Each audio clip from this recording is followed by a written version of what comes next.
여러분 안녕하십니까? 박용의 뉴스 라이브 문을 엽니다. 서울시 산하기관의 비정규직을 정규직으로 전환하는 과정에서 또 다른 역차별 주장이 제기되고 있습니다. 기존의 공개 채용 시스템을 무너뜨린다며 일부 정규직들이 반대하고 있는 겁니다. 이 차별을 없애는 과정이 또 다른 차별을 낳을 수도 있다는 주장.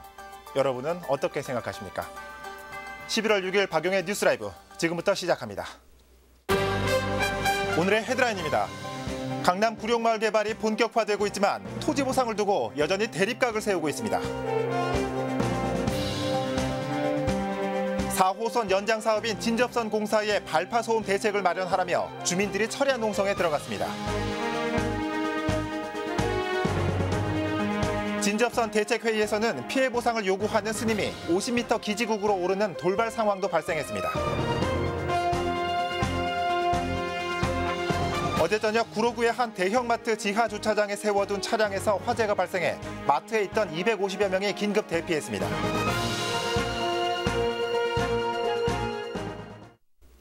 서울시 최대의 판자촌인 구룡마을의 개발이 지난해부터 추진되고 있습니다. HC공사가 최근 개발사업 추진 동의안 심의를 서울시에 요청하면서 그동안 지지부진했던 사업이 본격화될 것으로 전망됩니다. 하지만 토지 보상 문제가 넘어야 할 산입니다. 현장의 취재 기자 연결해 자세한 내용 살펴보겠습니다. 이재용 기자. 네, 저는 지금 강남구 구룡마을에 나와 있습니다. 네, SH공사가 제출한 구룡마을 개발을 추진하겠다는 도시개발사업 추진 동의안은 먼저 어떤 내용을 담고 있습니까? 네, 현재 구룡마을의 도시개발사업 추진 동의안이 심의를 위해 서울시 의회에 제출된 상태입니다. 예. 관련 법에 따르면요, SH는 사업비 200억 원 이상의 신규 투자 사업 추진을 위해서 시의회 의결을 거치게 돼 있기 때문인데요.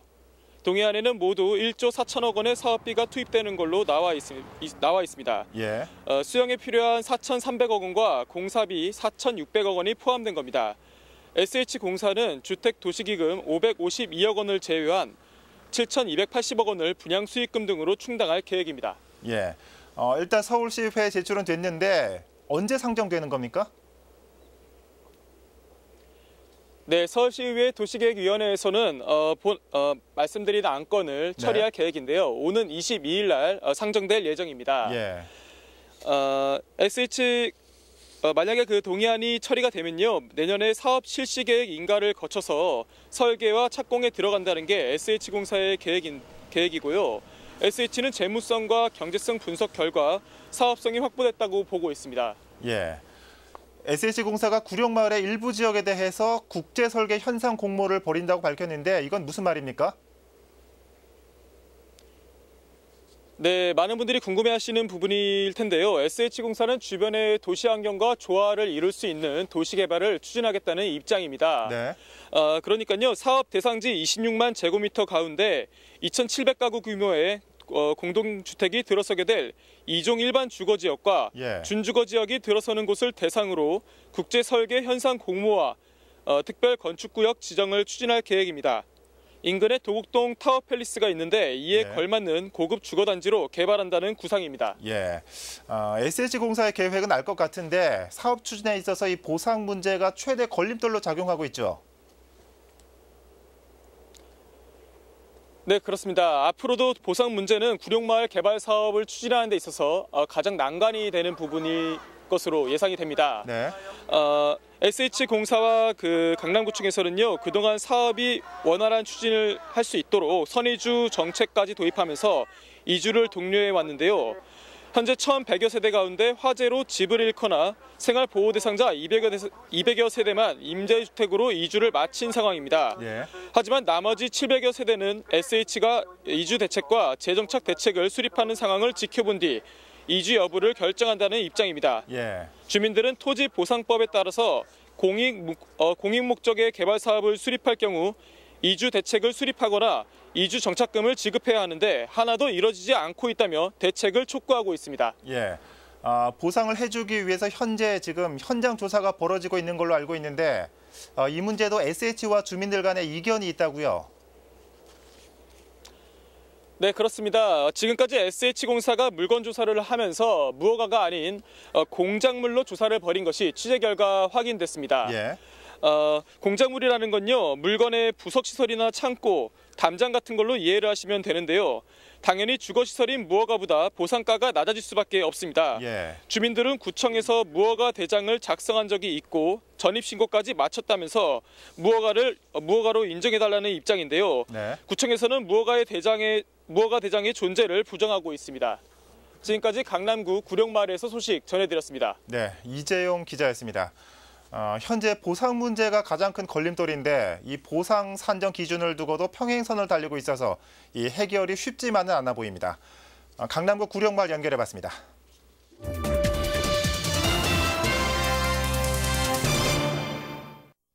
진접선 발파 공사 중 발생하는 소음 피해를 놓고 주민과 시공사 간 갈등이 고조되고 있습니다. 주민들은 계속된 요구에도 시공사 측의 대책 마련에 뒷짐지고 있다며 공사 현장에서 철야 농성에 들어갔습니다. 김동훈 기자가 보도합니다.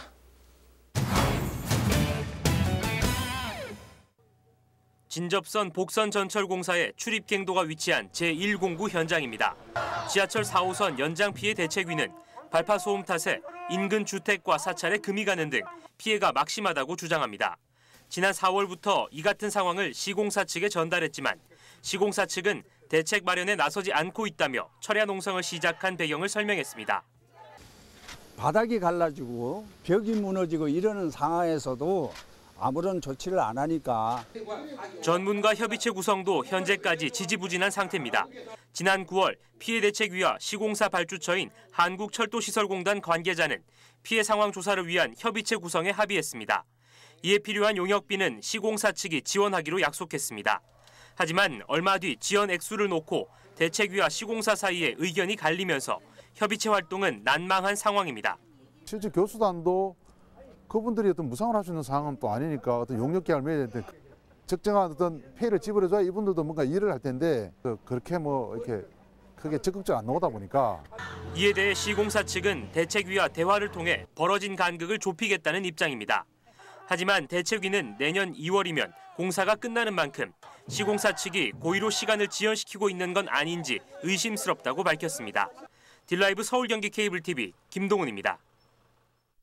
앞서 보신 것처럼 진접선 발파 공사 갈등이 극으로 치닫고 있는 모습입니다.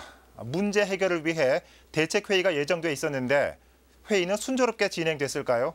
계속해서 박선화 기자입니다.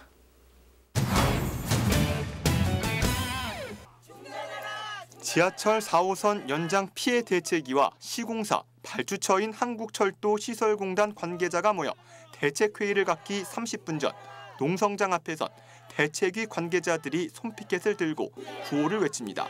그런데 이때 대책위 쪽 스님 2명이 50m짜리 공용 기지국 위로 오르기 시작합니다.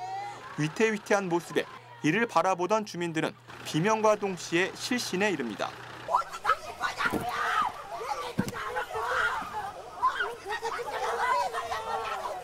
경찰차와 소방구급대원이 출동했지만 나뭇가지에 가로막혀 구조마저 쉽지 않습니다. 추락을 대비해 에어 매트리스도 깔렸고 소방용 사다리차도 동원됐습니다. 다급히 시공사와 철도공단 관계자가 달려와 대책회의에 들어갔습니다. 노구를 이끌고 까마득한 하늘 위에 오른 스님은 건설사를 향해 그간 입은 피해에 대한 사과를 요구합니다. 1시간가량 진행된 회의 끝에 대책위의 요구 대부분을 수용하겠다는 소식이 전달됐습니다. 모든 걸 다 시공사에서 조사를 해서 조치해 주는 걸로 다 정리가 됐어. 그제서야 기지국에서 내려온 스님, 다행히 몸에는 큰 문제는 없어 보였습니다. 아무 생각 없죠. 이게 체력이 안 될 때는 내가 간다는 생각밖에 없었죠. 시공사와 대책위는 큰 틀에서 합의에 이르렀다고 밝혔습니다. 주택 수리와 피해 보상 규모 등 세부 내용들을 차츰 조율해 나가겠다는 입장입니다. 약 7개월가량 이어져 온 지하철 4호선 연장 피해 논란이 일단락될지 주목되고 있습니다. 딜라이브 서울 경기 케이블 TV 박선아입니다.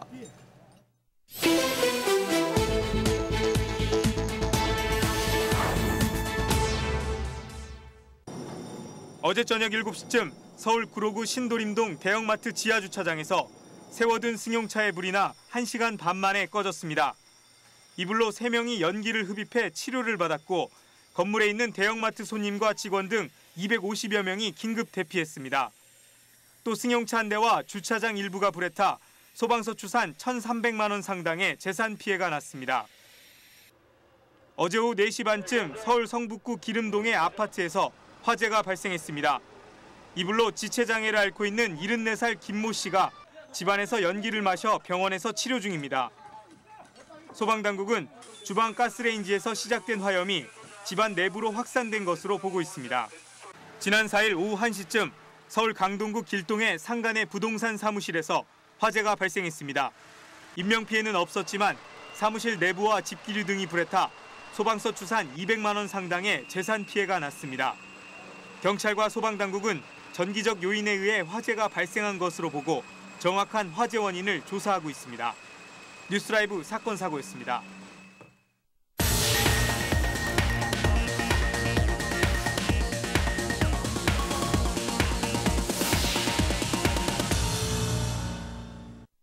윤리 경영이라는 말 많이 들어보셨을 겁니다.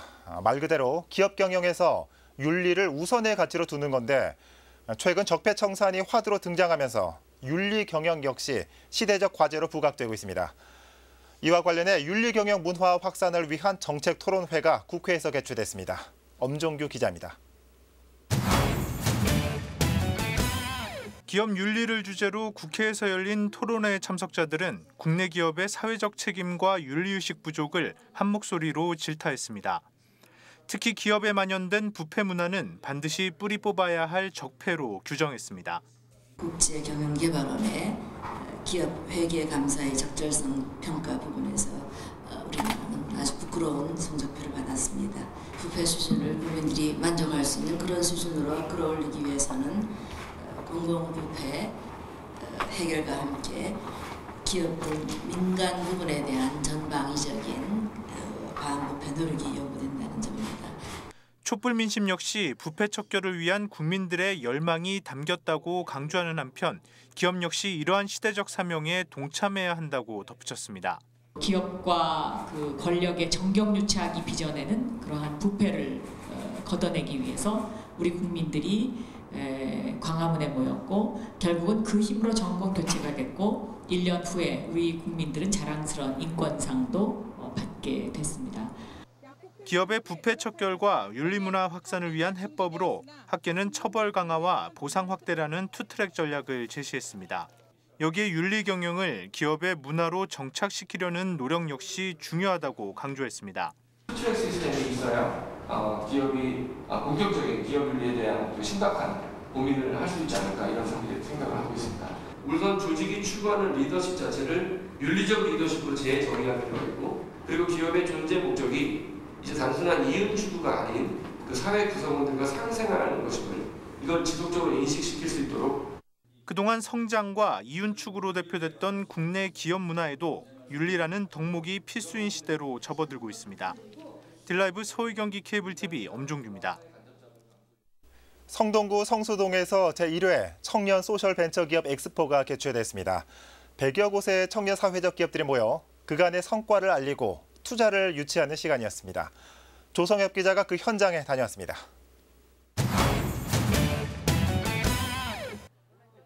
서울숲 언더스탠드 애비뉴 일대가 떠들썩합니다. 한평 남짓한 천막 구조물만 110여 개. 곳곳마다 자사 홍보에 여념이 없습니다. 어깨, 그리고 팔꿈치, 손목 총 3가지 부분을 평가를 할 거예요.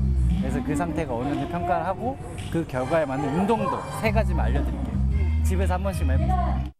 청년 소셜 벤처 기업 엑스포 현장입니다. 벤처 기업 사이에서 내로라 하는 업체부터 문을 연 지 이제 겨우 2달이 지난 신생 업체까지 엑스포엔 가출시에 따끈따끈하면서도 기발한 아이디어로 똘똘 뭉친 아이템이 가득합니다. 체계적으로 월세를 언제 납부했는지 그리고 미납된 게 얼마나 미납이 됐는지 언제 미납이 될 수 있는지에 대한 예측까지도 가능한 기술을 가지고 있고요. 무대에선 창업을 소재로 뜨거운 대화가 한창입니다. 성수동을 뜨는 동네로 만든 장본인인 젊은 창업가들은 보람과 설움을 담아냅니다. 실제 제조 경험이라든가 혹은 그 인더스트리에 대한 경험이 없는 팀원들이 그런 경험이 없다라고 하면 이분들이 과연 이걸 잘할 수 있을까? 이렇게 쳐다보게 되는 것 같고요. 현재 성수동엔 지식산업센터와 IT밸리 등에 있는 소셜벤처 기업만 280여 곳. 엑스포는 이들의 그간 성과를 홍보하고 투자를 유치하기 위해 고안했습니다. 우리는 가용한 자원을 최대한 활용하여 기금을 조성하고 다양한 사업을 발굴 지원하여 사회혁신 활동의 재정적 기반을 확충할 것이다. 한편 성동구는 지난해 4월 취약계층의 자립을 돕는 소셜벤처 기업인 언더스탠드 애비뉴를 조성했고 올 9월엔 전국에서 처음으로 청년 소셜벤처 지원 조례를 제정했습니다. 딜라이브 설경기 케이블TV 조성엽입니다. 300명의 송파구민이 원탁에 둘러앉았습니다. 주민들이 구애 바라는 점들을 허심탄회하게 이야기하고 토론하는 자리가 마련된 겁니다. 서정함 기자입니다. 300명의 송파구민이 한자리에 모였습니다. 원탁에 둘러앉아 열띤 토론을 벌이고 화면을 통해 실시간으로 다른 테이블에서 나온 이야기를 확인할 수 있습니다. 좋은 정책은 도입을 바라는 마음으로 소중한 한 표를 행사하기도 합니다. 지금도 정신이 없어요. 너무 열렬하고 진지해서 너무 토론 참여자들이 진지하고 아이디어 다양해가지고 제정신 아닐 정도로 뜨겁고 정말 진지했습니다. 제가 송파구에 8년 정도 살고 있지만 아마 가장 제가 송파구에 제 영향력을 끼칠 수 있었던 기회가 됐지 않았을까 생각이 듭니다. 또 이날 행사에서는 자유 발언 시간에 자신의 의견을 이야기해 공론화하고 직접 구에 질문을 할 수 있는 기회도 주어졌습니다. 그런 문화시설이라든가 문화활동들을 운영을 한다면 학교와 함께 지역사회도 많은 도움이 될 것 같습니다. 저는 송파구청장님 모셨는데 앞으로는 우리가 하는 사업들을 많이 홍보해서 더 많은 청소년들이 참여할 수 있도록 노력을 하겠습니다. 고맙습니다. 네, 감사합니다. 주민들이 머리를 맞댄 아이디어는 복지와 교육 등 모두 8개 분야에 100개가 넘었습니다. 특히 국공립 어린이집과 주민도서관 확충, 또 전통시장 내 주차장 건설은 가장 많은 공감을 얻었습니다. 의견들을 다 취합을 해서 우리 또 구 간부들과 또 전문가분들의 정책 토론을 거쳐서 우리 송파에 앞으로 구정 운영하는 방향으로 만들어 나가고자 합니다. 300명의 송파구민이 머리를 맞댄 원탁 토론회. 지난 2013년에 이어 4년 만에 열려 올해도 주민들의 많은 생각을 담았습니다. 딜라이브 서울경기 케이블TV 서정함입니다. 요즘 대학 입시 못지않다는 유치원 입학을 돕기 위해 새로 개설된 처음 학교로 사이트. 인터넷 접수를 통해 학부모들의 편의를 돕는다는 취지입니다. 하지만 동참하지 않는 유치원도 많아 반쪽짜리라는 지적도 있습니다. 이혜진 기자입니다. 4살 된 아들을 키우고 있는 워킹맘 유지영 씨. 내년 아이의 유치원 입학을 두고 걱정이 이만저만이 아닙니다. 유치원에 보내기 위해 밤새 줄을 서고 온 가족이 동원돼 추첨을 다녀야 한다는 일명 유치원 대란을 앞두고 있기 때문. 유치원마다 추첨 일정이 겹치거나 평일에 진행되는 경우가 있어 일하는 엄마 입장에선 여간 부담이 아닙니다.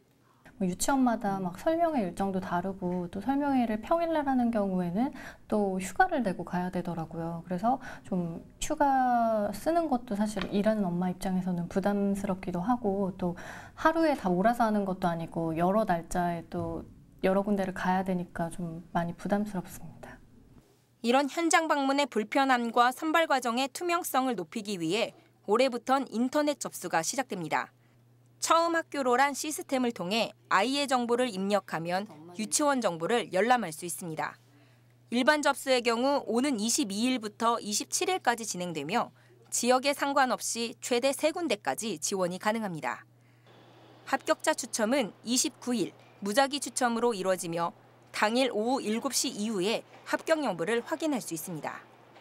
예전 같으면 학부모들이 굉장히 공뽑기 하는데 긴장을 많이 하고 부모들이 온 유치원을 돌아다니고 이랬었는데 이 입학관리 시스템 처음 학교를 통해서 부모님들이 어떤 편의성을 제고하고 또 유치원에서의 원화 모집할 때마다 굉장한 업무 스트레스가 있었는데 업무가 경감이 되고요. 저소득층 아이들한테 일단 입학 기회를 부여하는 이런 여러 가지 장점이 있습니다. 하지만 방문 접수의 불편함은 여전히 남아 있습니다.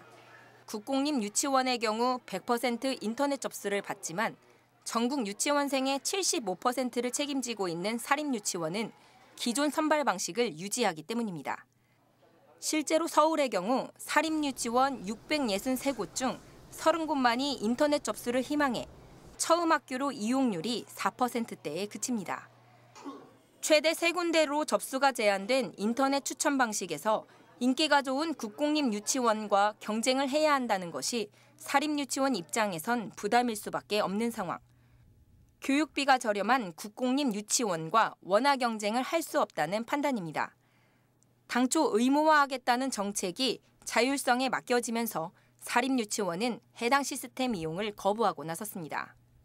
공립이 무상이면 사립도 무상으로 이렇게 지원을 해주고 그리고 나서 공립을 선택하든 사립을 선택하든 학부모가 선택하게 만들어야 되는데 지금은 공립인만 무상으로 해놓고 사립은 돈 내야 되고 이런 상황에서 그 신청을 하십시오 하면은 이런 뭐 누구나 먼저 공립을 신청할 수밖에 없는 이런 시스템을 만들어 놓고 결국 반쪽짜리 입학 시스템으로 인해 학부모들은 국공립과 사립 두 가지 일정을 모두 챙겨야 하는 이중고를 겪게 됐습니다. 딜라이브 서울 경기 케이블 TV 이혜진입니다.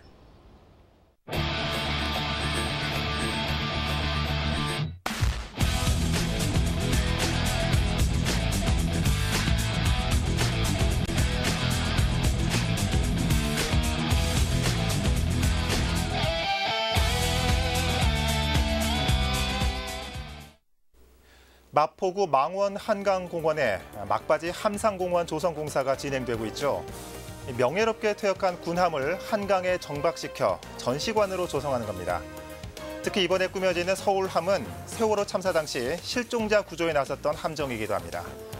가장 비극적인 현장을 가장 가까이서 지켜봤던 서울함. 이 전역 후 새 인생을 맞이했는데 아픈 기억은 잊고 서울의 명물로 다시 태어나길 기대하겠습니다. 박용의 뉴스라이브 마칩니다. 시청해주셔서 고맙습니다.